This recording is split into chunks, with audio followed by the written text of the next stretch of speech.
ತಂದೆ, ಸೃಷ್ಟಿಕರ್ತನಾದ ದೇವರೇ, ನಮ್ಮೆಲ್ಲರ ರಕ್ಷಕನೇ, ತಾಯಿ ಗರ್ಭದಿಂದ ಇಲ್ಲಿವರೆಗೆ ಪಿಂಡವಾಗಿರುವಾಗಲಿಂದಲೂ ನಮ್ಮನ್ನು ನೋಡಿ ಕಾಪಾಡುತ್ತಾ ಆಯುಸ್ಸು, ಆರೋಗ್ಯ, ಮಾನ, ಸನ್ಮಾನ, ಜೀವನದ ಎಲ್ಲ ದಿನಗಳು ಒಂದು ತಪ್ಪಿ ಹೋದಂತೆ ನಿಮ್ಮ ಪುಸ್ತಕದಲ್ಲಿ ಬರೆದಾತನೆ ನಿಮ್ಮನ್ನು ಹಿಂಬಾಲಿಸುವಂತೆ ನಮ್ಮೆಲ್ಲರನ್ನು ಅನುಗ್ರಹಿಸಿರಿ. ಎಂಥ ಕಷ್ಟ, ದುಃಖ, ಸಂಕಟ ನಿಮ್ಮಿಂದ ನಮ್ಮೆಲ್ಲರನ್ನು ಬೇರ್ಪಡಿಸದಂತೆ ಕ್ರಿಸ್ತೇಶನ ತೋರಿ ಬಂದ ಮಹಾಪ್ರೀತಿಯಿಂದ ನಮ್ಮೆಲ್ಲರನ್ನು ತುಂಬಬೇಕೆಂದು ಕೇಳಲಿರುವ ಕೆಲವು ಜೀವಂತ ರಕ್ಷಣೆಯ ವಾಕ್ಯಗಳನ್ನು ನಮ್ಮ ಹೃದಯದಲ್ಲಿ ನೆಲೆಗೊಳ್ಳುವಂತೆ, ಪಾಪದ ಶಾಪದ ಎಲ್ಲ ಶಕ್ತಿಗಳನ್ನು ನಾವೆಲ್ಲರೂ ಜಯಿಸುವಂತೆ ಯೇಸು ನಮಗೆ ಪ್ರಾರ್ಥಿಸುತ್ತೇವೆ ತಂದೆ, ಆಮೇಲೆ.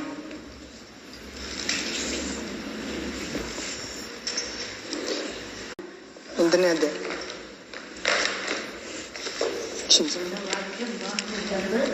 ಒಂದನೇ ಅಧ್ಯಾಯ 18ನೇ ವಾಕ್ಯದಿಂದ. ಮತ್ತೆ ಯೇಸು ಕ್ರಿಸ್ತನ ಜನನವು ಹೇಗಾಯಿತೆಂದರೆ, ಆತನ ತಾಯಿಯಾದ ಮರಿಯಳನ್ನು ಯೋಸೇಫನಿಗೆ ನಿಶ್ಚಯ ಮಾಡಿರಲಾಗಿ, ಅವರು ಕೂಡುವುದಕ್ಕಿಂತ ಮುಂಚೆ ಆಕೆಯು ಪವಿತ್ರಾತ್ಮನಿಂದ ಬಸುರಾಗಿದ್ದುದು ತಿಳಿದು ಬಂತು. ಆದರೆ ಆಕೆಯ ಗಂಡನಾದ ಯೋಸೇಫನು ಸಜ್ಜನನಾಗಿದ್ದು ಆಕೆಯನ್ನು ಬಯಲಿಗೆ ತರುವುದಕ್ಕೆ ಮನಸ್ಸಿಲ್ಲದೆ ಯಾರಿಗೂ ತಿಳಿಯದಂತೆ ಆಕೆಯನ್ನು ಬಿಟ್ಟು ಬಿಡಬೇಕೆಂದಿದ್ದನು. ಅವನು ಇದನ್ನು ಆಲೋಚಿಸುತ್ತಿರುವಾಗ ಕರ್ತನ ದೂತನು ಅವನಿಗೆ ಕನಸಿನಲ್ಲಿ ಕಾಣಿಸಿದನು, ಸೇರಿಸಿಕೊಳ್ಳುವುದಕ್ಕೆ ಅಂಜಬೇಡ, ಆಕೆ ಯೇಸು ಎಂದು ಹೆಸರಿಡಬೇಕು, ಯಾಕೆಂದರೆ ಆತನೇ ತನ್ನ ಜನರನ್ನು ಅವರ ಪಾಪಗಳಿಂದ ಬಿಡಿಸಿ ಕಾಯುವುದು. ಕರ್ತನು ಮುಖಾಂತರ ಹೇಳಿದ ಮಾತು ನೆರವೇರುವಂತೆ ಇದೆಲ್ಲ ನಡೆಯಿತು. ಆ ಮಾತು ಏನೆಂದರೆ, ಇಗೋ, ಒಬ್ಬ ಕನ್ನಿಕೆಯು ಗರ್ಭಿಣಿಯಾಗಿ ಮಗನನ್ನು ಅಡೆಯುವಳು, ಆತನಿಗೆ ಇಮ್ಮಾನುವೇಲ್ ಎಂದು ಹೆಸರಿಡುವರು ಎಂಬುದು. ದೇವರು ನಮ್ಮ ಕೂಡ ಇದ್ದಾನೆಂದು ಈ ಹೆಸರಿನ ಅರ್ಥ. ಆಗ ಯೋಸೇಫನು ವಿದ್ಯೆ ತಿಳಿದೆದ್ದು ಕರ್ತನ ದೂತನ ಅಪ್ಪಣೆ ಕೊಟ್ಟ ಹಾಗೆ ತನ್ನ ಹೆಂಡತಿಯನ್ನು ಸೇರಿಸಿಕೊಂಡನು. ಆದರೆ ಆಕೆಯು ಗಂಡು ಮಗನನ್ನು ಹಡೆಯುವ ತನಕ ಆಕೆಯನ್ನು ಹರಿಯಲಿಲ್ಲ. ಮಗುವಿಗೆ ಯೇಸುವೆಂದು ಹೆಸರಿಟ್ಟನು. ಇಲ್ಲಿ ನಾವು ಯೇಸುವಿನ ಜನನದ ಬಗ್ಗೆ ನಾವೆಲ್ಲ ಗೊತ್ತಿದ್ದ ವಾಕ್ಯ. ಇದ್ರ ಬಗ್ಗೆ ಏನಂದ್ರ, ಯೇಸುವಿನ ಜನನ ಆಗಮನದಲ್ಲಿ ಒಂದು 6 ಅಂಶಗಳು, ಬಹಳ ಅಂಶಗಳು ಬರ್ತಾವ. ಅಂದ್ರೆ ಹೈಲೈಟ್ ಆಗಿ ಎತ್ತಿ ನೋಡೋದಾದ್ರೆ, ಒಂದನೇದು ಆನಂದದ ಸಂದೇಶ. ಒಂದನೇದು ಆನಂದ, ನಿಮಗೆಲ್ಲರಿಗೂ ಪರಮಾನಂದ. ಲೂಕಾಸ್ ವಾರ್ತೆ 2ನೇ ಅಧ್ಯಾಯದಾಗಿದೆ. ಪರಮಾನಂದವನ್ನು ತರುವ ಮಹಾ ಸಂದೇಶ. 2ನೇದು ಭಯ, ಅಂಜಿದ್ರಂತ. ಯಾರು ಕುರುಬರು ಅಂಜಿದ್ರು, ಪ್ರಕಾಶ ದೇವದೂತರನ್ನ. ಈ ಜೋಸೆಫ್ ಕೂಡ ಅಂಜಿದ, ಹೌದಿಲ್ಲ. 3ನೇದು ಆಶ್ಚರ್ಯ ಅಂತ, ಆ ಮಗುವಿನ ಕುರಿತು ಹೇಳಿದ್ದು ಆಶ್ಚರ್ಯ, ಹೌದಿಲ್ಲ. ಮತ್ತೆ ಇನ್ನೊಂದು ಆರಾಧನೆ ಮಾಡಿದ್ರು. ಆ ಮಗುವನ್ನು ಹುಡುಕಿ ಅಂತ ಬಂದು ಸಾಷ್ಟಾಂಗ ಬಿದ್ದು ನಮಸ್ಕಾರ ಮಾಡಿದ್ರು. 1ನೇದು ಪರಮಾನಂದ, 2ನೇದು ಭಯ, ಅಂಜಿಕೆ, 3ನೇದು ಆಶ್ಚರ್ಯ, 4ನೇದು ಆರಾಧನೆ, 5ನೇದು ಸಮಾಧಾನ ಅಂತ. ಮೇಲಿನ ಲೋಕದಲ್ಲಿ ದೇವರಿಗೆ ಮಹಿಮೆ, ಭೂಲೋಕದಲ್ಲಿ ಮನುಷ್ಯರು ಒಲಿದವರಿಗೆ ಅಂತಮ್ಮ, ಎಲ್ಲರಿಗೆಲ್ಲ. ಅದಕ್ಕೆ ಕರೆಯಲ್ಪಟ್ಟವರು ಅನೇಕರು, ಆಯಲ್ಪಟ್ಟವರು ನೀವು ನನ್ನಲ್ಲಿ ಇದ್ದು ಫಲ ಕೊಡದಿದ್ರೆ ಇದ್ರೆ ತನ್ನಷ್ಟಕ್ಕೆ ತಾನೇ ಫಲ ಕೊಡ್ತಂತ, ಹೌದಿಲ್ಲ. ಅಂದ್ರೆ ಇಲ್ಲಿ ಏನು ಕೇಳ್ತೇವೆ ಅಂದ್ರಮ್ಮ, ಯೇಸು ಕ್ರಿಸ್ತನ ಜನನ ಆಲ್ರೆಡಿ ಬಂದ್ಬಿಟ್ಟನಂತ, ಹೃದಯದಲ್ಲಿ ಕಾಯಕತನ. ಪ್ರಕಟಣೆ ಗ್ರಂಥ 3ನೇ ಅಧ್ಯಾಯ 20. ಈಗ ಬಾಗಿಲಲ್ಲಿ ನಿಂತುಕೊಂಡು ತಟ್ಟುತ್ತಿದ್ದೇನೆ, ಯಾರು ನನ್ನ ಸ್ವರವನ್ನು ಕೇಳಿ ತಮ್ಮ ಹೃದಯವನ್ನು ತೆರೆಯುತ್ತಾರೋ ನಾನು ಒಳಗಡೆ ಬರುತ್ತೇನೆ, ಅವರೊಂದಿಗೆ ಊಟ ಮಾಡ್ತಾನಂತ. ಇವತ್ತು ಯೋಚನೆ ಮಾಡಿವಿ ನಾವು. ಯೇಸು ಪ್ರಭು ಸುಳ್ಳು ಹೇಳ್ತಾನ. ಊಟ ಅಂದ್ರೆ ಏನು ನಮಗನ್ಸತಿ? ಅಂದ್ರೆ ಕ್ರಿಸ್ತ ಯೇಸುವನ್ನು ಅರಿತುಕೊಳ್ಳುವುದೇ ಊಟ ಅಂದ್ರೆ. ಯಾಕಂದ್ರೆ ಆತ ಸಮಸ್ತದಲ್ಲಿ ಸಮಸ್ತ ಆಗ್ಯಾನಂತ. ಪ್ರವಾದಿ ಆಗ್ಯಾನ, ಯಾಜಕ ಆಗ್ಯಾನ, ಮಹಾರಾಜ ಆಗ್ಯಾನ, ನರಪುತ್ರ, ಪಾಪಿಗಳಲ್ಲಿ ಹುಡುಕಿಕೊಂಡು ಬಂದಾತ. ಪಾಪಿಷ್ಟ ಅಂದ್ರ ಆತಗ, ಹೌದಿಲ್ಲ. ಹೊಟ್ಟೆ ಬಾಕ, ಕುಡುಕ, ದೆವ್ವ ಹಿಡ್ದವ ಅಂದ್ರು. ಅಂದ್ರೆ ಯಾಕೆಲ್ಲ ಮಾಡಿದ್ನಂದ್ರ, ಮಕ್ಕಳು ಮಾಂಸಧಾರಿಗಳಾಗಿರೋದ್ರಿಂದ ಆತನು ಅವರಂತ ಆದ. ಮಕ್ಕಳು ಮರಣ ಭಯದ ನಿಮಿತ್ತ ಜೀವಮಾನದುದ್ದಕ್ಕೂ ಸೈತಾನನ ಅಧೀನದಲ್ಲಿ ಇದ್ದಿದ್ದರಿಂದ ಮರಣಾಧಿಕಾರಿಯನ್ನು ತನ್ನ ಮರಣದಿಂದಲೇ ಸೈತಾನ ಹೆಂಗ ನಮ್ಮ ಅಧೀನದಲ್ಲಿ ಇಟ್ಕೊಳ್ತಾನ. ಪಾಪ ಮಾಡೋ ಪ್ರತಿಯೊಬ್ಬನು ಪಾಪಕ್ಕೆ ದಾಸನು. ಪಾಪದ ಮೂಲ ಪುರುಷ ಸೈತಾನ. ಪಾಪ ಮಾಡುವ ಪ್ರಾಣಿ ಸಾಯ್ತವೆ. ಪಾಪ ಕೊಡೋ ಸಂಬಳ ಮರಣ. ಆದರೆ ನಮ್ಮ ಪ್ರಭು ಯೇಸು ಕ್ರಿಸ್ತನಲ್ಲಿರುವ ಉಚಿತ ವರ ನಿತ್ಯ. ಯೇಸು ಕ್ರಿಸ್ತನ ಉಚಿತವಾಗಿ ಕೊಟ್ಟಾನಂತ. ಯಾರೇ ಆಗಲಿ ಕ್ರಿಸ್ಮಸ್ ಬ್ಯಾಡ್ ಅಂದ್ರೆ ಮಾಡ್ತಾರೆ. ಯಾಕಂದ್ರೆ ನಾವು ಕಾಯಿ ಇಲ್ಲ, ಕರ್ಪೂರ ಇಲ್ಲ, ಏನು ಜಗ್ಗಿ ಖರ್ಚೇ ಇಲ್ಲ. ಕ್ರಿಸ್ಮಸ್ ಅಂದ್ರೆ ಕೇಕ್ ಅನ್ಕೊಂಡಾರ ಭಾಳ ಜನ. ಪರವಾಗಿಲ್ಲ ಅಲ್ಲ, ಅದೇನು ಪಾಪ ಅಲ್ಲಲ್ಲ. ಅದೇ ನಮ್ಮವ್ರು ಬೇರೆ ಅದಕ್ಕೆ ಹೋದ್ರೆ ಸ್ವಲ್ಪ ತೊಂದರೆ ಆಗ್ತದೆ ನಮ್ಗೆ. ಅದು ಇದು ಹಚ್ಚಿ ಕೊಡ್ತಾರೆ ನಮ್ಗೆ. ನಾವು ಅವ್ರು ಏನಂತಾರ, ಅವ್ರು ನಮ್ಮಲ್ಲಿ ಬಂದು ತಗೋಕ ಅವ್ರಿಗೆ ಏನು ಅಡಚಣೆ ಆಗಲ್ಲ. ಅಡಚಣೆ ಆಗಂತ ನಮ್ಮಲ್ಲಿ ಇಲ್ಲ. ಅದು ಪ್ರೀತಿ ಧರ್ಮಶಾಸ್ತ್ರ ನೆರವೇರಿಸ್ತಂತ. ಪ್ರೀತಿ ಎಲ್ಲಿರುವವರು ಆಕ್ಷೇಪಿಸಂಗಿಲ್ಲ ಅಂತ. ಧರ್ಮಶಾಸ್ತ್ರ ಯಾವ್ದು ಆಕ್ಷೇಪಿಸಂಗಿಲ್ಲ ಅಂತ. ಧರ್ಮಶಾಸ್ತ್ರ ನಿಯಮಗಳು ಇತ್ತು, ಅದು ಪ್ರೀತಿಯಲ್ಲಿ ನಿಯಮ ಇಲ್ಲ. ನನ್ನನ್ನು ಪ್ರೀತಿಸೋನು ನನ್ನ ಮಾತು ಇದೊಂದೇ. ದೇವರನ್ನ ಪ್ರೀತಿಸೋ ಗುರುತು ಏನಮ್ಮ? ಆತನ ಮಾತು. ನಾವು ಮೊಣಕಾಲು ಇರೋದಲ್ಲ, ಕೈ ಎತ್ತೋದಲ್ಲ, ಇವು ಬರ್ತಾವ, ಆಮೇಲೆ ಬರ್ತಾವ. ಇನ್ನು ಶುದ್ಧವಾದ ಕೈಲಿಂದ ಕೊಡೋದೆಲ್ಲ ಶುದ್ಧ ಆತನ. ಏನೇನು ಸಗಣಿ ಹಚ್ಕೊಂಡು ಕೊಡೋದೆಲ್ಲ ನೀವು ಬಂಗಾರ ಕೊಟ್ಟರು ಸತೆ ಅದು ನಂಬಂಗಿಲ್ಲ. ಕೇಕ್ ಕೊಟ್ರಂತ ಮೊದಲೇ ತಗೊಂಗಿಲ್ಲ. ಅಂದ್ರೆ ಶುದ್ಧನಿಂದ ಬರುವಂಥದ್ದೆಲ್ಲ ಶುದ್ಧ ಅಂತ ಹೌದಿಲ್ಲ. ನಾವು ಯೋಗ ಗ್ರಂಥ 14ನೇ ಅಧ್ಯಾಯದಲ್ಲಿ ನೋಡ್ತೇವ, ಸ್ತ್ರೀಯಿಂದ ಹುಟ್ಟಿದವನು ಪರಿಶುದ್ಧನಾಗಿರಲು ಸಾಧ್ಯವೇ ಅಂದರೆ ಪರೀಕ್ಷೆ ಮಾಡ. ಅಂದ್ರೆ ಆದಿಕಾಂಡದಲ್ಲಿ ಸ್ತ್ರೀಯಿಂದ ಪಾಪ ಬಂದಿತ್ತವ. ಆ ಸ್ತ್ರೀಯಿಂದ ಸ್ತ್ರೀ ಬರ್ತಾಳ, ನಿನ್ನ ತಲೆ ಜಜ್ತಾಳ, ಆಕೆಯ ಸಂತಾನ. ಆ ಸಂತಾನ ತಲೆ ಜ ನೀನು ಇಮ್ಮಡಿ ಶಿಲ್ವೆಯಲ್ಲಿ ನೆರವೇರ್ತಾವ. ಪ್ರಾರಂಭ ಅಂತ್ಯ ಒಂದೇ ವಾಕ್ಯದಾಗ ಐತೆ ಹೌದಿಲ್ಲ. 3ನೇ ಅಧ್ಯಾಯ ಆದಿಕಾಂಡ 15ನೇ ವಾಕ್ಯ. ಅದಕ್ಕೆ ನಾನೇ ಆದಿ ಅಂತ್ಯ, ಪ್ರಾರಂಭ ಸಮಾಪ್ತಿ. ಮೊದಲನೇ ಆತ ಕಡಿಯಾದ. ಅಂದ್ರೆ ಇಲ್ಲಿ ನಾವು ಆನಂದದ ಸಂಕೇತ ನೋಡ್ತೀವಿ. ಮೊದಲನೇದು ಯೇಸು ಕ್ರಿಸ್ತನ ಜನ ಅಂದಾಗ, 2ನೇದು ಭಯ, 3ನೇದು ಆಶ್ಚರ್ಯ, 4ನೇದು ಆರಾಧನೆ, 5ನೇದು ಸಮಾಧಾನ. ಭಯ ಆನಂದ ಯಾರ್ಯಾರಿಗೆ ಐತಮ್ಮ? ಕ್ವಶನ್ ಎಲ್ಲ ಇರ್ತದೆ. ದೇವರನ್ನ ಹಿಂಬಾಲಿಸುವವರಿಗೆ, ಬಟ್ ಸತ್ಯವಾಗಿ ಆತನ ಆಜ್ಞೆಗಳನ್ನು ಕೈಕೊಂಡು ಯಾರು ನಡೀತಾರೆ ಅವ್ರಿಗೆ ಆನಂದ ಇದ್ದೇ. ಅಂದ್ರೆ ಅದಕ್ಕಾಗಿ ಸ್ವಲ್ಪ ಕಷ್ಟಪಟ್ರು ಯಾರು? ಜ್ಞಾನಿಗಳು. ಬೇರೆ ದೇಶ, ಮೂಡಣ ದೇಶ. ಮೂಡಣ ಅಂದ್ರೆ ಪೂರ್ವ ಇಲ್ಲಿ ದೇಶದಿಂದ ಬಂದ್ರಂತ. ಎಷ್ಟು ಜ್ಞಾನಿಗಳಂದ್ರೆ ಅವರು ರಾಜನ ಮನೆ ಬಂದ್ಬಿಟ್ಟಾರ. ಅಂದ್ರ ನಿಜವಾದ ಜ್ಞಾನ ಇಲ್ಲ, ಅಂದ್ರೆ ದೂರದ ಜ್ಞಾನ ಐತೆ. ಸೂರ್ಯ ಬಹಳ ದೂರ ಇರ್ತಾನ, ಆದ್ರೆ ಸಮೀಪ ಕಾಣಂಗ್ ಕಾಣ್ತಾನ. ಎಷ್ಟನ್ನು ಹೋಗು ಅಷ್ಟೇ ಕಾಣ್ತಾನಂತ. ಎಷ್ಟು ಆಕಾಶದಾಗ ನಿಮಗೂ ಅಷ್ಟೇ ಕಾಣ್ತಾನೆ. ಅವ್ರು ನಾನು ಒಂದು ಮನೆಗೆ ಹೋಗಿದ್ನವ, 4 ದಿವಸ ಅವ್ರಿಗೆ ಪರಿಚಯ ಅದೇ. ಅಂದ್ರೆ ಕೆಲಸ ಪೇಂಟಿಂಗ್ ಕೆಲ್ಸಕ್ಕೆ ಹೋಗ್ತೀನಲ್ಲ, ಇನ್ನೇನು ಮುಗೀತು ರಾಗ ಬರಂಗಿಲ್ಲ ಅಂತಂದು. ಸೂರ್ಯ ಮುಣಗ್ತಾನಂದ್ರು. ಇಲ್ಲಮ್ಮ ಸೂರ್ಯ ಮುಣಂಗಿಲ್ಲ, ಬೇರೆ ದೇಶದಾಗ ತೇಲ್ತಾನ.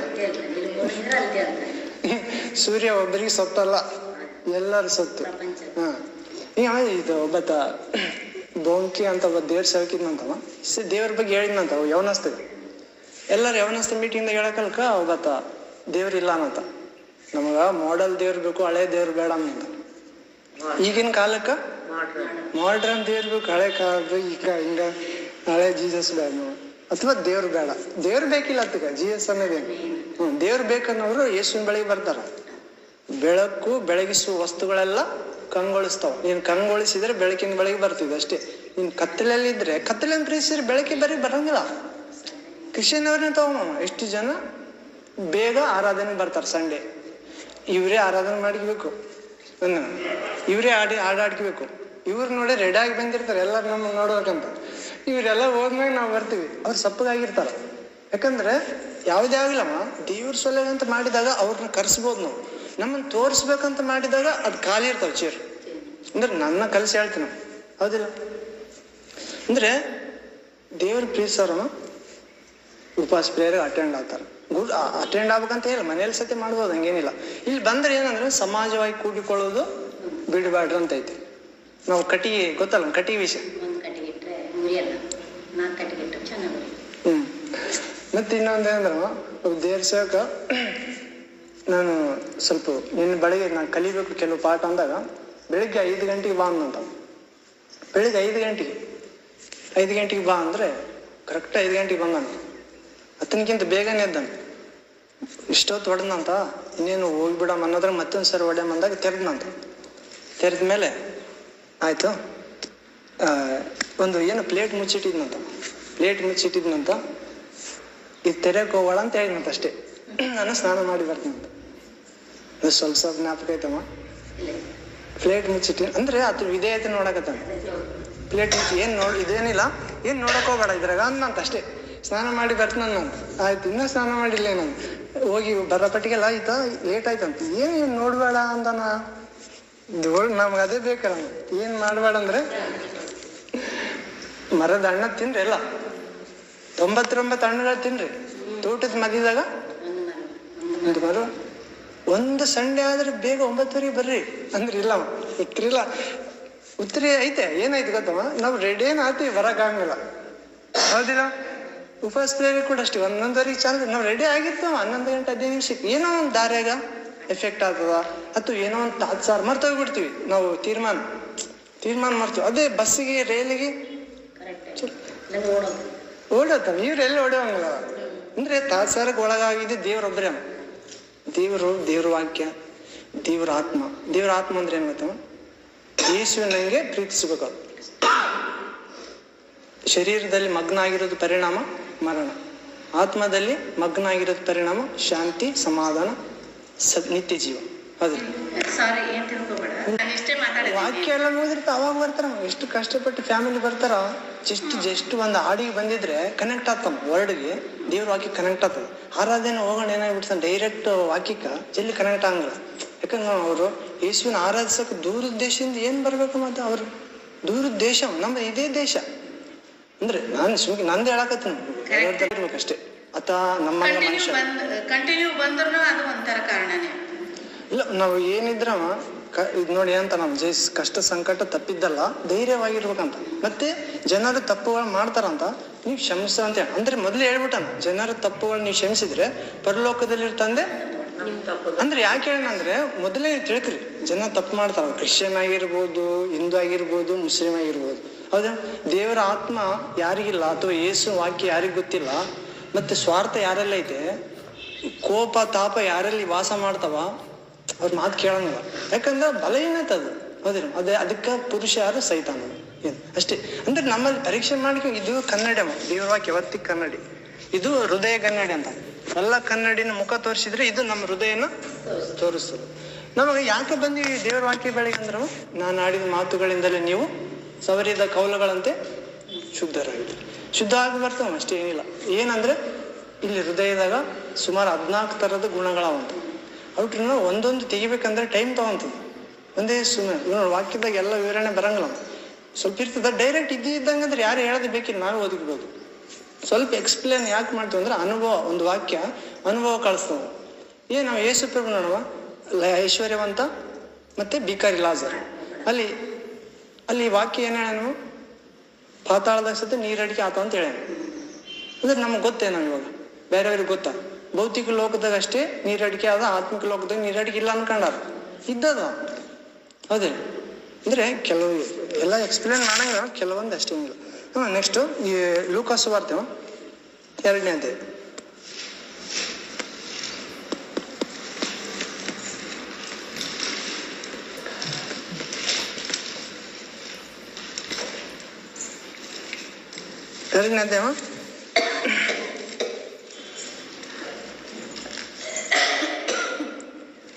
ಎಂಟನೇ ವಾಕ್ಯದಿಂದ. ಆ ಸೀಮೆಯಲ್ಲಿ ಕುರುಬರು ಹೊಲದಲ್ಲಿದ್ದುಕೊಂಡು ರಾತ್ರಿಯಲ್ಲಿ ತಮ್ಮ ಕುರಿ ಹಿಂಡನ್ನು ಕಾಯುತ್ತಿರಲಾಗಿ ಕರ್ತನ ದೂತನೊಬ್ಬನು ಬಂದು ಅವರ ಎದುರಿನಲ್ಲಿ ನಿಂತನು. ಕರ್ತನ ಪ್ರಭೆಯು ಅವರ ಸುತ್ತಲೂ ಪ್ರಕಾಶಿಸಿತು, ಅವರು ಬಹಳವಾಗಿ ಹೆದರಿದರು. ಆ ದೂತನವರಿಗೆ ಹೆದರಬೇಡಿರಿ, ಕೇಳಿರಿ, ಜನರಿಗೆಲ್ಲ ಮಹಾಸಂತೋಷ ಮಾಡುವ ಶುಭ ಸಮಾಚಾರವನ್ನು ನಿನಗೆ ತಿಳಿಸುತ್ತೇನೆ. ಅದೇನೆಂದರೆ ಇವತ್ತು ನಿಮಗೋಸ್ಕರ ದಾವೀದನ ಊರಲ್ಲಿ ಒಬ್ಬ ರಕ್ಷಕನು ಹುಟ್ಟಿದ್ದಾನೆ, ಆತನು ಕರ್ತನಾಗಿರುವ ಕ್ರಿಸ್ತನೇ. ಆತನು ನಿಮಗೆ ಗೊತ್ತಾಗುವುದೇನೆಂದರೆ ಬಟ್ಟೆಯಿಂದ ಸುತ್ತಿರುವ ಒಂದು ಕೂಸು ಗೋದಲಿಯ ಮಲಗಿರುವುದನ್ನು ಕಾಣುವಿರಿ ಎಂದು ಹೇಳಿದನು. ಪಕ್ಕನೆ ಆ ದೂತ ಸಂಗಡ ಪರಲೋಕ ಸೈನ್ಯದ ಒಂದು ದೊಡ್ಡ ಗುಂಪು ಕಾಣಿಸಿಕೊಂಡು, ಮೇಲಣ ಲೋಕಗಳಲ್ಲಿ ದೇವರಿಗೆ ಮಹಿಮೆ, ಭೂಲೋಕದಲ್ಲಿ ಮನುಷ್ಯರೊಳಗೆ ಸಮಾಧಾನ ದೇವರು ಅವರಿಗೆ ಒಲಿಯುತ್ತಾನೆ ಎಂದು ದೇವರನ್ನು ಕೊಂಡಾಡುತ್ತಾ ಹೇಳಿದರು. ಹೋದ್ರ ಸ್ವಲ್ಪ.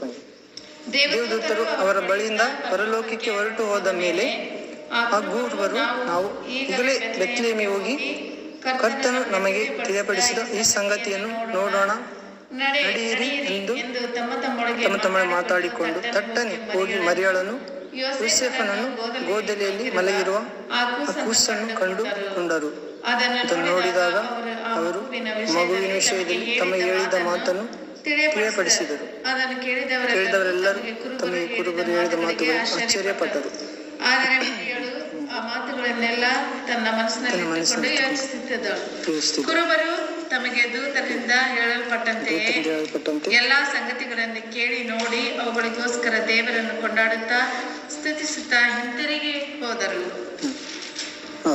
ಇದೇ ಒಂದೇ ಅಧ್ಯಾಯ ಇದೆಲ್ಲಮ್ಮ, ಎರಡನೇ ಲೂಕ ಸುವಾರ್ತೆ 2ನೇ ಅಧ್ಯಾಯ 8ನೇ ವಾಕ್ಯ ನೋಡ್ತೇವೆ. ಅಲ್ಲಿ ಆನಂದ, ಭಯ ಮತ್ತು ಸಮಾಧಾನ ಮತ್ತು ಆಶ್ಚರ್ಯ ಎಲ್ಲ ಕಂಡು ಬರಕತ್ತಾವ ಒಂದೇ ಇದರಲ್ಲಿ. ಅದು ಒಂದು ಏಕ ಅಲ್ಲಮ್ಮ, ಆನಂದ ಭಯ ಏಕ ಅಲ್ಲ, ಆದ್ರೂ ಕೂಡ ಅಲ್ಲಿ ಕಂಡು ಬರಕತ್ತ. ಅಂದ್ರೆ ಆನಂದದಿಂದ ತುಂಬಿದ ಭಯ ಬೇಕಾಗಿದೆ. ಹೌದಿಲ್ಲ, 2 ಭಯ ಇರ್ತಾವಂತವ, ಒಂದು ಮನುಷ್ಯ ಭಯ, ಒಂದು ದೇವರ ಭಯ. ಲೌಕಿಕ ರೀತಿಯಲ್ಲಿ ಕೂಡ 2 ಭಯ ಇರ್ತಾವಂತವ. ಏನಾದ್ರೂ ಅಪಾಯ ಆಗ್ತದ, ಅಪಾಯ ಆದ್ರೆ ನನಗೇನು, ಅದಿಲ್ಲ. ಅಂದ್ರೆ ಆತ್ಮಿಕ ಲೋಕದಾಗ 2 ಭಯ ಇರ್ತಾವ, ಭೌತಿಕ ಲೋಕದಾಗ 2 ಭಯ ಇರ್ತಾವ. ಜ್ಞಾನ ಕೂಡ ಅಷ್ಟೇ, ನಮ್ಮ ಜ್ಞಾನದಿಂದ ನಮ್ಮನ್ನು ನಾವು ಸ್ವಾರ್ಥ ಮಾಡ್ಕೋದು, ಇನ್ನೊಬ್ಬರಿಗೆ ಆಧಾರ ಆಗ್ಬೋದು. ಹೌದು, ಆಶ್ಚರ್ಯ 2 ಇರ್ತಾವ. ಅಂದ್ರೆ ಆಶ್ಚರ್ಯ ಪಡಿಸ್ಬೋದು, ಆಶ್ಚರ್ಯ ಪಡಬಹುದು. ಹೌದು, ಸಮಾಧಾನ ಪಡಿಬೇಕು, ಸಮಾಧಾನ ಕೊಡ್ಬೇಕು. ಹೌದಿಲ್ಲ, ಇದೇ ರೀತಿ. ಮತ್ತು ನಾವು ಇನ್ನೊಂದು ವಾಕ್ಯ ನೋಡೋಣ, ಅದೇ ಲೂಕನ ಸುವಾರ್ತೆ 2ನೇ ಅಧ್ಯಾಯ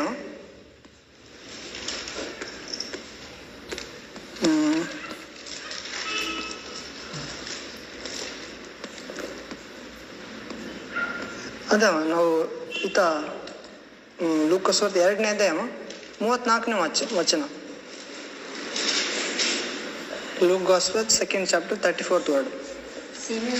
ಸಿಮೆಯೋನನು ಅವರನ್ನು ಆಶೀರ್ವದಿಸಿ ತಾಯಿಯಾದ ಮರಿಯಳಿಗೆ, ಇಗೋ, ಈತನು ಇಸ್ರಾಯೇಲ್ ಜನರಲ್ಲಿ ಅನೇಕರು ಬೀಳುವುದಕ್ಕೂ ಅನೇಕರು ಏಳುವುದಕ್ಕೂ ಕಾರಣನಾಗಿರುವನು ಮತ್ತು ಜನರು ಎದುರು ಮಾತಾಡುವುದಕ್ಕೆ ಗುರುತಾಗಿರುವನು. ಹೀಗೆ ಬಹು ಜನರ ಅಂತರಂಗದ ವಿಚಾರಗಳು ಬಯಲಿಗೆ ಬಂದವು. ಇದಕ್ಕೆ ಈತನು ಹುಟ್ಟಿದ್ದು, ಇದಲ್ಲದೆ ನಿನ್ನ ಪ್ರಾಣಕ್ಕಂತೂ ಅಲುಗು ನಾಟಿದಂತಾಗುವುದು ಎಂದು ಹೇಳಿದರು. ನಾವು 33ನೇ ವಚನದಾಗ ನೋಡಿದವ, ಸೀಮೋನ ಆತನು ಯೇಸುವಿನ ಬಗ್ಗೆ ಹೇಳಿದಾಗ ಆ ತಂದೆ ತಾಯಿಗಳು ಆಶ್ಚರ್ಯ ಪಡುತ್ತಿದ್ರಂತ. ಹೌದು, ಯೇಸುವಿನ ಜನನ ತಂದೆ ತಾಯಿಗಳಿಗೆ ಗೊತ್ತಿಲ್ಲವ.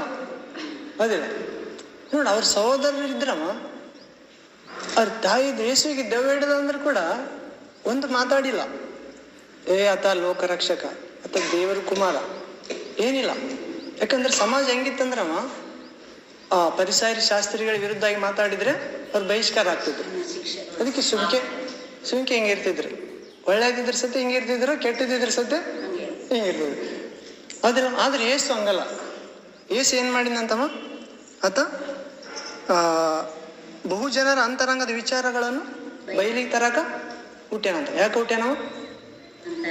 ಅಂತರಂಗದ ಒಂದು ಆನಂದ ತರ ಹುಟ್ಟ್ಯಾನ, ದೇವರ ಭಯ ತರ ಹುಟ್ಟ್ಯಾನ, ದೇವರ ಆಶ್ಚರ್ಯ ಕಾರ್ಯಗಳು ತಿಳ್ಸಕ್ ಹುಟ್ಟ್ಯಾನವ, ದೇವರನ್ನ ಹೆಂಗ ಆರಾಧಿಸ್ಬೇಕಂತ ಕಲ್ಸಕ್ ಹುಟ್ಟ್ಯಾನ, ಮತ್ತೆ ಅಂತರಂಗ ವಿಷಯಗಳನ್ನು ಬಯಲಿಗೆ ತರ ಹುಟ್ಟ್ಯಾನಂತಮ್ಮ. ಇದಕ್ಕೆ ಈತನ ಹುಟ್ಟಿದ್ದು. ಮತ್ತೆ ಆತನ ತಾಯಿ ಪ್ರಾಣಕ್ಕ ನೋಡ, ಆತ ಯೇಸುವಿನ ವಿಶ್ವಾಸ ಅಷ್ಟು ಸುಲಭ ಅಲ್ಲವ. ಹೌದಿಲ್ಲ, ನೀನು ಶತ್ರುವನ್ನು ಪ್ರೀತಿಸಂದ್ರೆ ಎಷ್ಟು ಕಷ್ಟ ಗೊತ್ತವ. ಜಸ್ಟ್ ನಾನು ರೋಡ್ನಾಗ ಓದ್ತಿರ್ತೀನವ, ಅಂದ್ರೆ ಹುಡುಗರು ಇರ್ತಾರಲ್ಲ, ಯವನಸ್ತರು, 3 ಗಾಡಿಯಕ್ಕೆ ಮುಂದೆ ಎದುರು ಮೈ ಮ್ಯಾಗ ತರ್ತಾರ. ನಾನು ನಿನ್ಕಿಂತ ಜಾಸ್ತಿ ಇದ್ದೆ ಅವಾಗ. ಕೋಪ ಬಂದ್ಬಿಡ್ತು ಇದ್ದಕ್ಕಿದ್ದಂಗೆ. ದೇವ್ರು ಅವ್ರು ಎಲ್ಲರನ್ನ ಆಕ್ಸಿಡೆಂಟ್ ಮಾಡ ಅಂತ ಹೇಳಂತ ದೇವ. ಜಸ್ಟ್ ಮೂವ್ ಆಗೋಣ, ಇಲ್ಲ ಇದು ಸಹಿತ ಅಂತ ಕ್ಷಮಿಸ್ಬರ್ಬೇಕು, ಜ್ಞಾನ ಕೊಡೋರಿಗೆ ಅಂತ ಕೇಳ್ತೆ. ಇದ್ದೇವ್ರದ್ದು 2 ಆತ್ಮ ಕೆಲಸ ಮಾಡ್ತಾನೆ. ಗೊತ್ತಾಯ್ತು, ಯಾವತ್ತಾಗ್ಲವ 2 ನೆಗೆಟಿವ್ ಪಾಸಿಟಿವ್. ಯಾವಾಗ ನೀನು ಆತ್ಮ ಬದುಕ್ತದೆ ಗೊತ್ತಮ್ಮ, ಯೇಸುವಿನಲ್ಲಿ ಬರೋಣ ನೀನು ಪ್ರಜ್ಞೆ ಬರ್ತದೆ. ನೀನೊಬ್ಬ ಪ್ರಯಾಣಿಕ, ಪರಲೋಕದತ್ತ. ಈ ಲೋಕದಲ್ಲಿ ಇದ್ರ ಸತಿ ಈ ಲೋಕದವ್ರಲ್ಲ, ಹೌದಿಲ್ಲ? ನಾವು ಎಷ್ಟು ಟ್ರೈನ್ ಹತ್ತಿದ್ರು ಕೂಡ ನೀನು ಕೇರಳ ಮುಟ್ಬೇಕು, ಭಾಳ ಸ್ಟೇಷನ್ ಬರ್ತದೆ. ನಾವು ಇದಕ್ಕೆ ಹೋಗ್ತೀವಿ, ತ್ರಿಶೂರ್ ಡಿಸ್ಟಿಕ್ ಹೋಗ್ತೀವಿ ಪ್ರೇಯರ್ಗೆ. 37 ಸಾರಿ ಹೋಗಿ ನಾವು ಕುಡುಕರನ್ನ ಕಾನ್ವೆಂಟ್ದಾಗಿದ್ದಾಗ ಸಿಸ್ಟರ್ ಕುಡುಕರನ್ನ ಜಮಾ ಮಾಡಿ ಕಳಿಸ್ತಿದ್ರು. ನನ್ನ ಟೈಮಲ್ಲಿ ಸಿಸ್ಟರ್ ಅಂದರೆ ಇಲ್ಲ ಹೋಗ್ಬೇಕಪ್ಪ, ಇದನ್ನ ಅವ್ರು ಹೆಣ್ತಾರೆ ಕೆಲಸ ಮಾಡ್ತಾರೆ, ಟಾರ್ಚರ್ ಮಾಡ್ತಾರಂತ. ಒಂದು ವಾರ ಪ್ರೇಯರ್ಗೆ ಅಟೆಂಡ್ ಆಗಿ ಬರ್ಬೇಕಲ್ಲಿ. 7 ಭಾಷೆದಾಗ ಇರ್ತಾವ. ಅವ್ರು ಕರ್ಕೊಂಡು ಹೋಗ್ಬೇಕಂದ್ರೆ 50 ಸ್ಟೇಷನ್ ಬರ್ತಾವ. 50 ಸ್ಟೇಷನ್ದಾಗ ಜರ್ದಕ್ಕೆ ಓಡಾಡ್ದಾರ, ಹೌದಿಲ್ಲ? ಯಾರು ಬಾಟ್ಲಿ ಏನೋ ಸಿಗ್ತಂತ ತಿರುಗಾಡ್ತೈತೆ, ಅವ್ರಿಂದ ನಾನು ತಿರುಗಾಡ್ಬೇಕು. ಅಂದ್ರೆ ನಾನು ಅವ್ರು ಹಿಡ್ಕೊಂಡು ಬರ್ತಿದ್ದೆ ಮತ್ತೆ ಏರಕ. ಅಂದ್ರೆ ಹಿಂಗೆ ಬರ್ತಾವ ಅನೇಕ ಆಶೆಗಳು ಬರ್ತಾವ ಲೋಕದಾಗ. ಶರೀರಾಶೆ, ನೇತ್ರಾಶೆ, ಬದುಕು ಬಾಳಿನ ಡಂಬ, ಮತ್ತೆ ನಮ್ಮ ಮನೆಯವರೇ ನಮಗೆ ಎದುರಾಗಿ ಚಾನ್ಸ್ ಇರ್ತದೆ. ಏನಂದ್ರೆ ಟ್ರೈನ್ ಇಳಿ, ಹೌದಿಲ್ಲ? ಟ್ರೈನ್ ಇಳಿಬೇಕು, ಅದು ಹೋಗ್ಬೇಕು, ಹೌದಿಲ್ಲ? ನನ್ನವನಾಗಿರೋ ವಿಶ್ವಾಸದ ನೀತಿಯಿಂದಲೇ ವಿಶ್ವಾಸದಿಂದ ಬದುಕ್ತಾನೆ. ಅವನು ಹಿಂಜರಿದರೆ ಅವರಲ್ಲಿ ನನಗೆ ಸಂತೋಷವಿಲ್ಲ. ಇವತ್ತು ಯಾಕಮ್ಮ ನಮ್ಮಲ್ಲಿ ಸಂತೋಷ ಇಲ್ಲ ಅಂದ್ರೆ ನಾವು ವಿಶ್ವಾಸದಲ್ಲಿ ಹಿಂಜರಿತೀವಂತ. ಏನು ವಿಶ್ವಾಸ ಅಂದ್ರೆ ಕಣ್ಣಿಗೆ ಕಾಣಲಾರ್ದು ಶಾಶ್ವತವಾದ್ದು, ಹೌದಿಲ್ಲ? ಅವುಗಳಿಂದಲೇ ಇದು ಸೃಷ್ಟಿಯಾಗ್ಯದ. ನಾವು ಬೇಡಿಕೊಂಡವುಗಳು ನಮಗೆ ದೊರಕಿದ್ವು. ಈ ಪ್ರಾರ್ಥನೆ ಮಾಡುವಾಗಲೆಲ್ಲ ಪ್ರಾರ್ಥಿಸಿದ್ದನ್ನು ಪಡೆದಾಯ್ತೆಂದು ವಿಶ್ವಾಸ, ಅದು ವಿಶ್ವಾಸ ಅಂತ. ಮತ್ತೆ ಸಂದೇಹ ಪಡದೆ ವಿಶ್ವಾಸ ಅಂದ್ರೆ ಇಲ್ಲಿ ಆಶ್ಚರ್ಯ ಸಂಗತಿ ಆಯ್ತು. ನಮ್ಮ ತಂದೆ ತಾಯಿಗಳಿಗೆ ಕೂಡ ಆತನ ಅಂತರಂಗದ ಕಾರ್ಯಗಳನ್ನು ಬಯಲಿಗೆ ತರಕ್ಕೆ ಹುಟ್ಟ್ಯಾನವ. ಮತ್ತೆ ಅಲ್ಲಿ ಅನ್ನಾಳೆಂಬ ಪ್ರವಾದಿನಿದ್ಲಂತ. ಆತ ಮುಪ್ಪಿನ ತನಕ 7 ವರ್ಷ ಗಂಡನ ಜೊತೆಗಿದ್ಲಂತ. ಆಕೆ 84 ವರ್ಷ. ಆಕೆ ಅದೇ ಟೈಮ್ದಾಗ ಅಲ್ಲಿ ಬಂದ್ಲು, ಉಪವಾಸದಿಂದ ಇದ್ಲು ಅಂತಮ್ಮ. ಎಷ್ಟು ವರ್ಷ ಉಪವಾಸದಿಂದ ಇರ್ಬೋದು ಅವ? 84 ವರ್ಷ. ಅಂದ್ರೆ ಊಟ ಮಾಡ್ತಿರ್ತಾರ ಅನ್ಕಮ್ಮ, ಒಂದು ಒಪ್ಪತ್ತಾದ್ರು. ಅಂದ್ರೆ ಆಕೆಗೆ ಏನ್ ಗಿಫ್ಟ್ ಸಿಗ್ತಮ್ಮ? ಲೋಕ ರಕ್ಷಕನ್ ನೋಡಕ ಆಶೆ. ಎಲ್ಲಿ ಇದ್ಲ ಆಕೆ? ಎಲ್ಲಿ ಇದ್ಲಿ 84 ವರ್ಷ? ದೇವಾಲಯದಲ್ಲಿ. ನಾವು ಒಂದು ದಿನ 2 ತಾಸು ಬೆಳಕ ಅಂದ್ರೆ ನಂದು ಹೇಳ್ತೀನಿ ನಾವು ಅದೇ ಅನ್ಕಂತ ಬರ್ತೀನಿ ನಾನು. ನಾಚಿಕೆ ಪಟ್ಟು ಬರ್ತೀನಿ ನಾನು. ಆದ್ರೆ ಯಾಕೆ ಆಗವಲ್ದು ಅಂತ ನಾನು ನನ್ನ ಬಲಹೀನತೆಯನ್ನು ಸೂಚಿಸ್ಕೊಂತೀನಿ. ಬೇರೆ ಸ್ವಲ್ಪ ಬಲ ಕೊಡು. ದೇವರ ಸನ್ನಿಧಿಯಲ್ಲಿ ಕಳೆದ 1000 ದಿನಗಳಿಗಿಂತ ಒಂದು ದಿನ ಶ್ರೇಷ್ಠ, ಹೌದಿಲ್ಲ? ದುಷ್ಟರ ಗುಡಾರದಲ್ಲಿ ವಾಸಿಸುವುದಕ್ಕಿಂತ ನಿನ್ನ ಆಲಯದ ದ್ವಾರಪಾಲಕನಾಗಿರುವುದೇ ಶ್ರೇಷ್ಠ. ಅಂದ್ರೆ ಈ ವಾಕ್ಯಗಳು ನೆರವೇರ್ತಾವ. ಇದು ಹಳವಡಂಬಡಿಕೆ ಇದೆ. ಇದು ಹಳವಡಂಬಡಿಕೆ, ಪ್ರವಾದಿಗಳ ಗ್ರಂಥ, ಧರ್ಮಶಾಸ್ತ್ರ ಎಲ್ಲಿ ತನಕ ನೆರವೇರ್ತಾವ? ಯೇಸು ಕ್ರಿಸ್ತ ತನಕ ನೆರವೇರ್ತು. ಯೇಸು ಕ್ರಿಸ್ತನಲ್ಲಿ ಪೂರ್ಣ ಆಯ್ತದು. ಆಕಾಶ ಭೂಮಿ ಅಳಿದು ಹೋಗುವ ತನಕ ಧರ್ಮಶಾಸ್ತ್ರದಲ್ಲಿ ಒಂದು ಗುಡುಸಾದ್ರೂ ಚುಕ್ಕೆ ಆದ್ರೂ ಅಳಿದು ಹೋಗುಂದ್ರು. ಅಂದ್ರೆ ಯೇಸು ಕ್ರಿಸ್ತನವರಿಗೆ ಮಲಾಕಿ ಗ್ರಂಥ ಐತಲ್ಲ, ಆಕಾಶ ಭೂಮಿ ಅಳಿದು ಹೋಗೋ ತನಕ ಕೆಲಸ ನಡೀತಾವಂತ. ಅದಕ್ಕೆ ಯಹೂದ್ಯರು ಪಾಲಿಸ್ತಾರ. ಯಹೂದ್ಯರದ್ದು ಯಾಕ ಡಿಸ್ಟರ್ಬ್ ಆಗ್ಲಾರ್ದಂಗೆ ಕಾನ್ಫಿಡೆಂಟ್ ಆಗಿ ಈತರ ಲೋಕ ರಕ್ಷಕಲ್ಲ, ಯೆಹೋವ ದೇವ್ರು ಇನ್ನೊಬ್ಬತ್ತು ಬರ್ತಂತ ಕಾಯ್ಕೊಂತ ಯಾರು ಅಂದ್ರೆ ಅವ್ರು ಹಳೆ ಒಡಂಬಡಿಕೆ ಪಾಲಿಸಕತ್ತಾರ. ಅದು ಎಲ್ಲಿವರೆಗೆ ನೆರವೇರ್ತವ? ಆಕಾಶ ಭೂಮಿ ಅಳಿದು ಹೋಗೋ ತನಕ.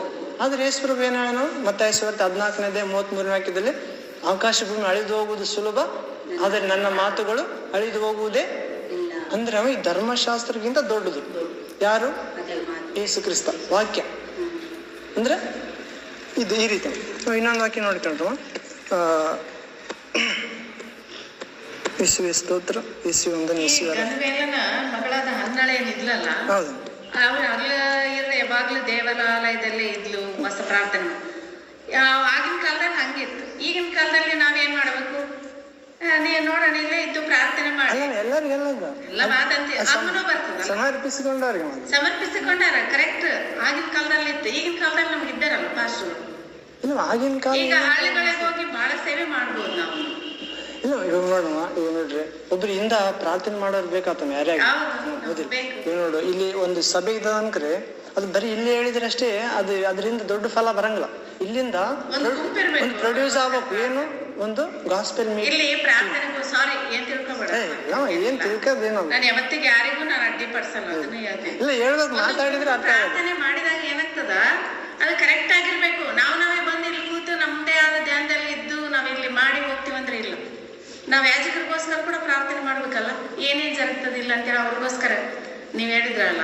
ಇಲ್ಲ, ನಾವು ಇದೆ ತಿಮೋತಿ 2ನೇ ಅಧ್ಯಾಯದಾಗ ಇದೆ ನೋಡ್ರಿ, 1ನೇ ವಾಕ್ಯ.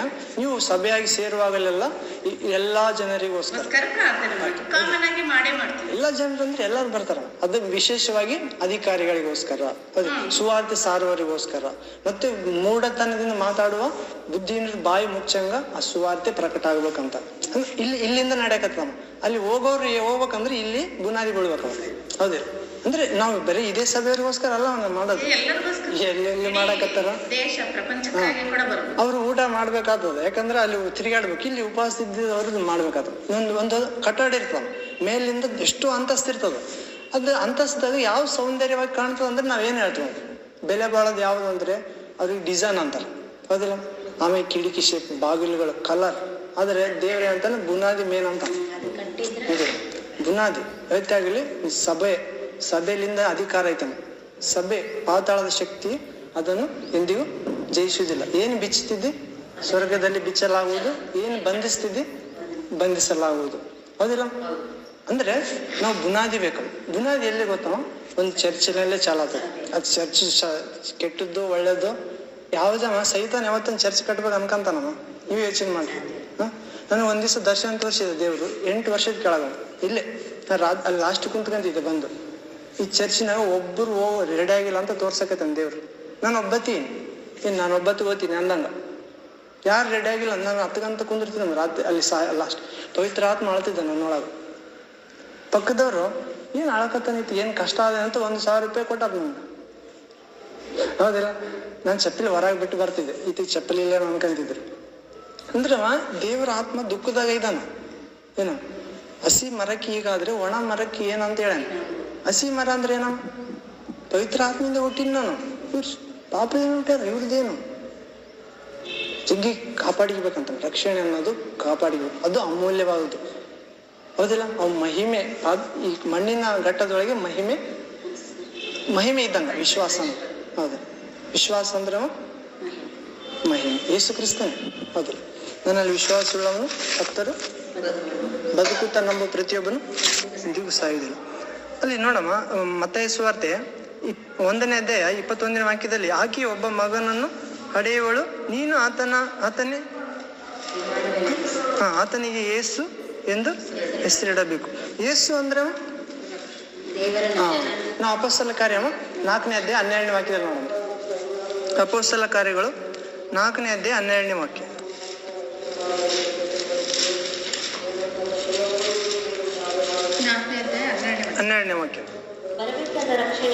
ಬರಬೇಕಾದ ರಕ್ಷಣೆಯು ಇನ್ಯಾರಲ್ಲಿಯೂ ಸಿಕ್ಕುವುದಿಲ್ಲ, ಆ ಹೆಸರಿನಿಂದಲೇ ಹೊರತು ಆಕಾಶದ ಕೆಳಗೆ ಮನುಷ್ಯರೊಳಗೆ ಕೊಡಲ್ಪಟ್ಟಿರುವ ಬೇರೆ ಯಾವ ಹೆಸರಿನಿಂದಲೂ ನಮಗೆ ರಕ್ಷಣೆಯು ಆಗುವುದಿಲ್ಲ ಅಂತ. ಅಂದ್ರೆ ಇಲ್ಲಿ ಆತನಿಗೆ ಯೇಸು ಎಂದು ಹೆಸರಿಡಬೇಕು. ಯೇಸು ಅಂದ್ರೆ ಏನೋ ನಾವು ಇಲ್ಲಿ ನೋಡಕತ್ತೀವಿ, ರಕ್ಷಣೆ. ಇನ್ನಾರಲ್ಲಿ ಸಿಕ್ಕದ ನಾಮದ ರಕ್ಷಣೆ ನಾಮ. ನಾವು ನಿಜವಾಗಿ ದೇವ್ರನ್ನ ಪ್ರೀತಿಸೋರಾದ್ರೆ ಬರೀ ಯೇಸು ಅಂದ್ರೆ ಸಾಕಂತ ಪವರ್ ಇರ್ತದೆ. ಯೇಸು ಅಂದ್ರೆ ಸಾಕು. ಒಂದು ಹಾಡೈತಮ್ಮ, ಏಸು ಏಸು ಏಸು ಅಂದ್ರೆ ದುಷ್ಟಶಕ್ತಿಗಳು ಹೋಗುವವು, ಏಸು ಏಸು ಏಸು ಅಂದ್ರೆ ರೋಗಗಳೆಲ್ಲ ನೀಗುವವು. ಏಸು ಏಸು ಏಸು ಸ್ವರ್ಗದಿಂದ ನೀಡಿದ ನಾಮವೇ, ರಕ್ಷಾ ನಾಮವೇ ಶ್ರೀ ಯೇಸು. ದೇವದೂತರು ಧರಣಿಗೆ ತಂದ ಶ್ರೀ ಯೇಸು. ಹೌದಿಲ್ಲ? ಪಾತಾಳದ ಶಕ್ತಿಗಳು ಒಂದೇ ಹೆಸರಿಗೆ ಭಯಪಡ್ತಾವ. ಯಾವಾಗ ನೀನ್ ನಿಜವಾಗಿ ನೀರಿನಿಂದ ಪವಿತ್ರ ಆತ್ಮದಿಂದ ಹುಟ್ಟುತ್ತಿದ್ದೆ, ಯೇಸುವನ್ನು ಸಂಶಯ ಪಡೆದು ನಂಬುತ್ತೀವಮ್ಮ. ಒಂದು ಸಣ್ಣ ಮಗು ತಾಯಿನ ಹೆಂಗ ನಂಬ್ತದ, ಹೆಂಗ ಕಂಡು ಹಿಡಿತದ, ಈಕಿನೇ ನನ್ನ ತಾಯಿ. ಇಷ್ಟು ಜನ ಇರ್ತಾರಮ್ಮ, ನಾನು ಮಗ ಅನ್ಕರಮ್ಮ. ಇಷ್ಟು ಜನ ತಾಯಿಯವ್ರು ಮಾತಾಡಿದ್ರೆ ಅವ್ರ ತಾಯಿದೇ ಸೌಂಡ್ ಕಂಡು ಹಿಡಿತಾನಂತ. ಹೌದಿಲ್ಲ? ನನ್ನ ಕುರಿ ನನ್ನ ಸ್ವರಕ್ಕೆ ಕಿವಿಗೊಡ್ತೈತಿ. ಕೂಲಿ ಹಾಕೋದ್ರಿಂದ ಹೋಗಲ್ಲ ಅದು. ನಾವು ಕ್ಯಾಥಲಿಕ್ ಚರ್ಚ್ದಾಗಿದ್ದೇವೆ. ದೇವರು ಒಂದು ದರ್ಶನ ತೋರಿಸಿದ. ಯಾವ ದಾರಿಯಲ್ಲಿ ಹೋಗ್ಕತಿ ಅಂದ, ಹಿಂಗೆ ಹೋಗ್ಕತಿ ನಾವು. ಇವಾಗ ದರ್ಶನ ಆಗಿ ಜಸ್ಟ್ 7 years ಆಯ್ತು. ಜನನ ಕರ್ಕೊಂಡು ಹೋಗಿದ್ದೆ, ಎಲ್ಲ ಬಿಟ್ಟೆ ತಗೊಂಡು ಹೋಗಿದ್ದೆ. ಯಾಕಂದ್ರೆ ಅದು ನೆಗೆಟಿವ್ ಶೇಡ್ದಾಗ ಐತಪ್ಪ. ಅದು ತಾಯಿ ಇದ್ದಂಗ, ಓಕೆ, ಅದು ನರ್ಸರಿ ಇದ್ದಂಗ. ನೀನ್ ಎಷ್ಟು ದಿವಸ ನರ್ಸರಿದಾಗಿರ್ತೀವಿ? ಹೌದಿಲ್ಲ? ಗಟ್ಟಿ ತಿನ್ಬೇಕಲ್ಲ. ಅದನ್ನ ತಪ್ಪ ಅನ್ಬೇಡ, ಇದು ಬೇಕನ್ನು. ಅದನ್ನ ತಪ್ಪ ಅನ್ಬೇಡ, ಇದು ಬೇಕನ್ನು. ಹೋಗಕತ್ತಿನ ಮಾತಾಡಿದೆ ದೇವ್ರು ಆಕಾಶದಿಂದ, ಯಾವ ಮಾರ್ಗದಲ್ಲಿ ಹೋಗುತ್ತಿರುವೆ ಅಂದ. ನನಗೆ ಗೊತ್ತಾಯ್ತು, ಯಾಕಂದ್ರೆ ದೇವ್ರ ಸ್ವರ ನನ್ನ ಪರಿಚಯ ಅದ. ತಂದೆಯಾದ ದೇವ್ರು ಆಕಾಶದಾಗ ಮಾತಾಡ್ತಾನೆ. ಸ್ಪೇಸ್ ಅದಲ್ಲ, ನಿಮ್ಗೆ ಹೇಳಿ ಒಂದ್ಸಲಿ. ಒಂದೇ ದಾರಿ ಅದ ಅಂತ ಹಿಂಗೆ ಜಸ್ಟ್ ಹಿಂಗೆ ನೋಡಿ ನಾವು ಇನ್ನೊಂದು ದಾರಿ ಕಾಣ್ತೇವೆ. ಇನ್ನೊಂದು ದಾರಿ ಇದೆ, ದೇವ್ರ ಮಾರ್ಗದಾಗ ಹೋಗೋಣಕತ್ತ